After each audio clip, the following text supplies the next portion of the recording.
Welcome to 2021. I really can't believe where this year has gone. Just checking to see if my mic was on it. So yeah, we're going to start brand new year. Who knows what this year is going to hold for us. What I do believe is that we need to just take the year, in our hands and create the kind of year that we want. So take ownership of it, okay? Recreate yourself, reinvent yourself. Think about the different packages that you've got, that you can offer. Look at your skill set, okay? And look at who you want to help. So, this year I thought we would focus our monthly intentions on the Yoga Sutra. So obviously there's a lot more sutras than there are 12 months of the year, and so I've picked a few that I think will be quite interesting, not the usual ones, like ahimsa and that kind of thing. So I'm just moving my notes around. So yes, it should be fun. And what I would suggest that you do is look up the sutra. I will let you know which chapter it's from and which sutra it actually is, and look at different sources. Then you can actually take your own, have your own viewpoint, cultivate your own viewpoint about what that sutra means. Because this is where we really start tapping into yoga off the mat and on the mat, okay? So, this month, for January, I'm going to read it to you here. Okay, so this is one translation. It's not the only translation, but it's one translation.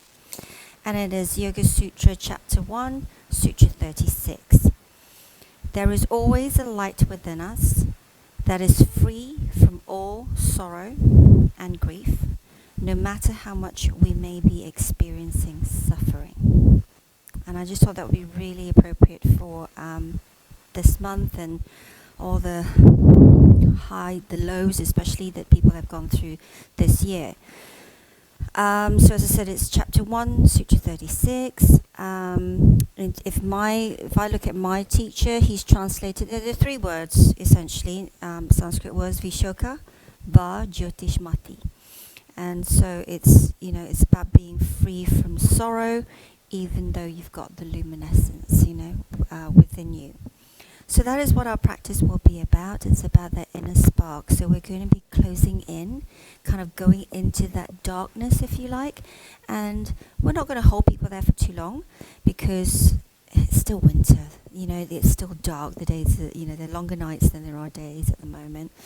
So, but we want to give them that feeling of where they're starting from. And then from there, we start to progress and start to open up and start to acknowledge that inner spark within us.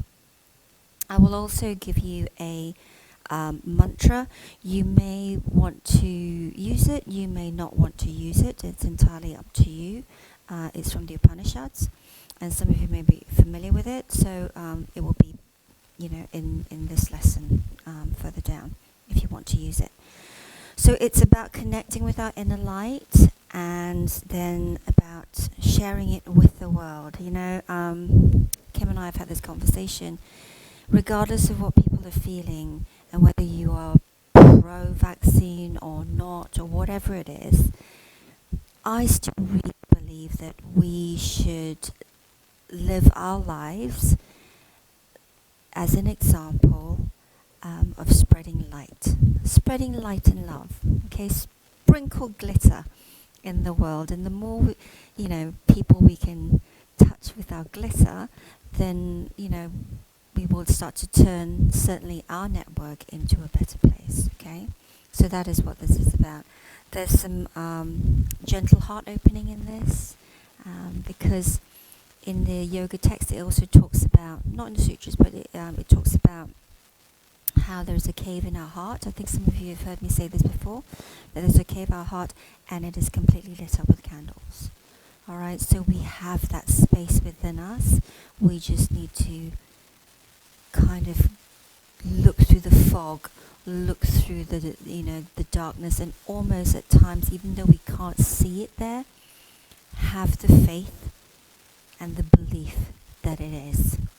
Okay, so that's what this is. That's what this is about. So take your time in between the blocks. Take your time with the poses, so that they can, come back to that place. I've given the practice a little bit of bite, not too much, in case you do get quite a lot of new beginners coming through.